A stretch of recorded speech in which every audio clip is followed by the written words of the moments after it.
राम को मांग रहे हैं। सुनते ही, बोल नहीं पाए, सुनते ही राजा के चेहरा फीका पड़ गया।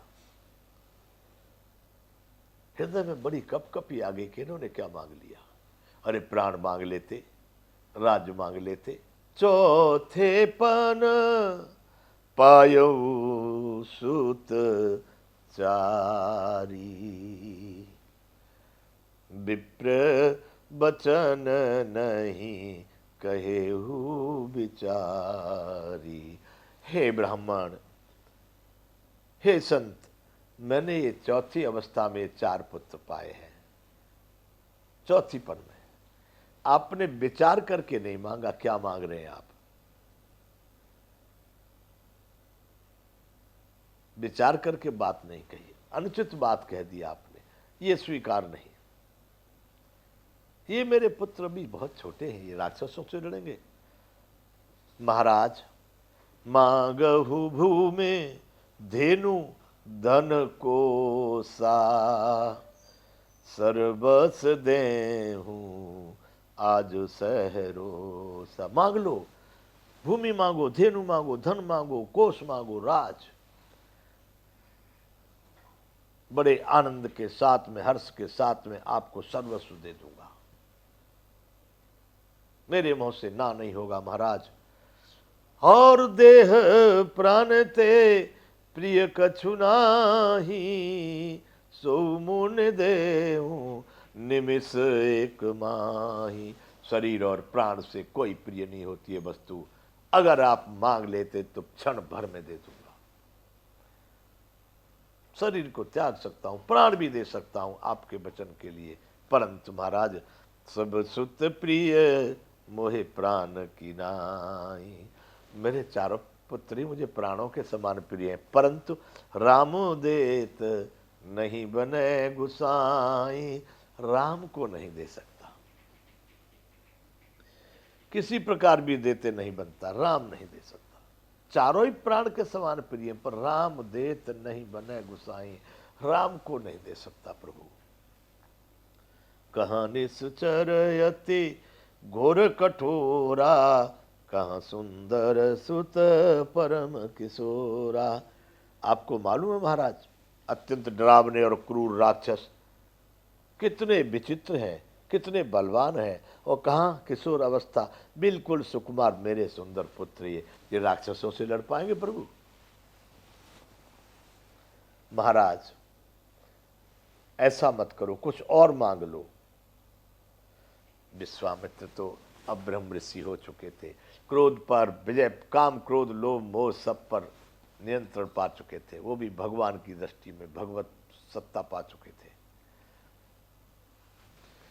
सुन नृप गिरा प्रेम रस सानी, हृदय हरस माना मुन ज्ञानी। प्रेम से रस में सुनी राजा की वाणी सुनकर ज्ञानी मुनि विश्वामित्र जी ने अपने हृदय में बड़ा हर्ष माना। वाह, इतना प्रेम होना चाहिए। अरे इनसे किसको प्रेम नहीं होगा? राजा को इतना प्रेम है, धन्य है राजा दशरथ, आप इतना प्रेम है तुमको उस परम ब्रह्म परमात्मा के स्वरूप से। विश्वामित्र जी बड़े प्रसन्न हुए। होना चाहिए, परमात्मा राम से प्रेम नहीं तो फिर किस काम का? सुन करके, इतना प्रेम देख करके राजा दशरथ का बड़े प्रसन्न हुए। तब तक वशिष्ठ जी ने राजा दशरथ से आज्ञा की। तब वशिष्ठ बहुविध समझावा, नृप संदेह ना सुकहु पावा। कहते हैं बंधु, महाराज वशिष्ठ ने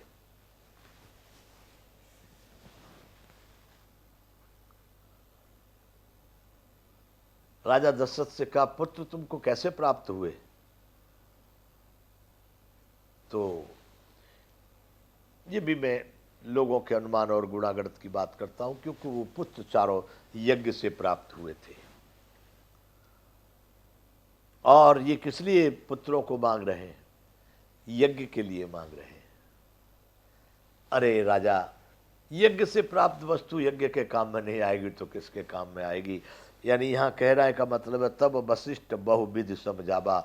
वशिष्ठ जी ने बहुत प्रकार से राजा दशरथ को समझाया तो नृप संदेह ना सकूं पावा। तब राजा का जो संदेह था, मेरे पुत्र बड़े छोटे हैं, कमजोर हैं, किशोर हैं, बड़े कोमल हैं, राक्षस बड़े भयानक हैं, सब संदेह दूर हो गया कि ये सभी प्रकार से ये उत्तीर्ण हैं, ये कहीं भी फेल होने वाले नहीं हैं।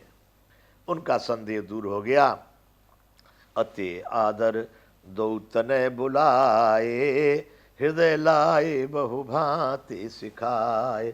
दोनों पुत्रों को यानी लक्ष्मण और राम दोनों को बड़े आदर से बुला करके अपनी छाती से लगा करके बहुत प्रकार से उनको शिक्षा दी। पुत्र, आज से तुम इनके साथ जा रहे हो, इनकी आज्ञा का पालन आपको करना है, आज से आपको आदर के साथ मानना है। विश्वामित्र जी को दिए पुत्र, हाथ जोड़ के कहने लगे, मेरे प्राण नाथ सुत दो, तुम मुने पिता आन नहीं को। हे महाराज, ये दोनों पुत्र मेरे प्राण हैं। अब आज से आप ही इनके पिता हैं, मैं नहीं, दूसरा कोई नहीं। अब आपके हाथ में सौंप रहा हूं, ये दोनों पुत्र आपको समर्पित करता हूं। आपके अतिरिक्त अब इनका कोई पिता नहीं है, आप इनके पिता हैं। ऐसे कह के राजा दशरथ ने दोनों पुत्र विश्वामित्र जी को सौंपे। 208वां दोहा बालकांड का। सौंपे भूप ऋषि सुत, बहुविध देई असीस, जननी भवन गए प्रभु चले नाय पद शीस। राजा ने विश्वामित्र को सौंपा। राम जी अपनी माता के पास आज्ञा लेने के लिए गए। माता प्रसन्न हुई, भाई आ गए यज्ञ के कार्य में, संतों के काम, इसीलिए तुम आए हो संसार में। माता ने बड़ी प्रसन्न होकर के आशीर्वाद दिया और जननी के चरणों में सिर झुका करके राजा ने आशीर्वाद पहले ही दे रखा है। दोनों आ गए, विश्वामित्र के साथ चल देते। पुरुष सिंह दो वीर, हर्ष चले मुनि भय हरन। पुरुष सिंह, नर के रूप में दोनों सिंह हैं, पुरुषों में सिंह रूप। दोनों भाई राम लक्ष्मण मुनि का भय हरने के लिए प्रसन्न होकर चले। आप चिंता मत करो, जिस कार्य के लिए हमें भेजा जा रहा है आपका भय दूर कर देंगे, मन में अपने चिंतन कर रहे हैं। पुरुष सिंह दो वीर, हर्ष चले मुनि भय हरन। कृपा सिंधु मति धीर, अखिल विश्व कारण करन। वे कृपा के समुद्र हैं, धीर बुद्धि हैं और संपूर्ण विश्व के कारण के भी कारण हैं। इस संपूर्ण विश्व के होने में क्या कारण है? केवल वही कारण है। इसकी उत्पत्ति, पालन और विनाश में भी वही कारण है। ऐसे प्रभु श्री राम विश्वामित्र जी के साथ चल दिए। 208 का ये खाता। अरुण नयन अरु बाहु विशाला, नील जल जतन श्याम तमाला।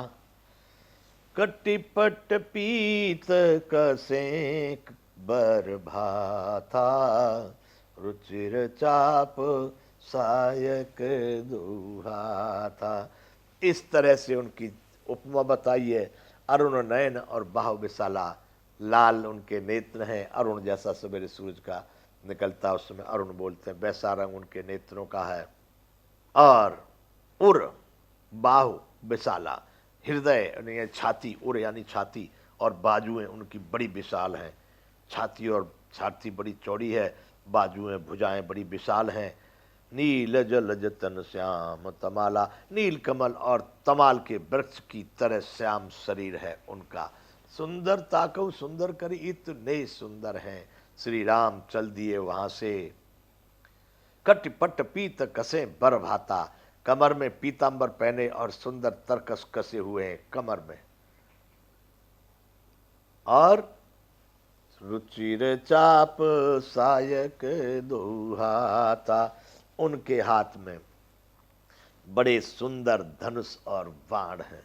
बड़े सुंदर हैं और सुंदर लग रहे हैं। हाथ में एक में धनुष है, दूसरे में बाण है। ओहो, धनुष बाण लिए चल, यही जीवन है उनका। धनुष बाण लिए हाथ में दोनों भाई विश्वामित्र के साथ चले जा रहे।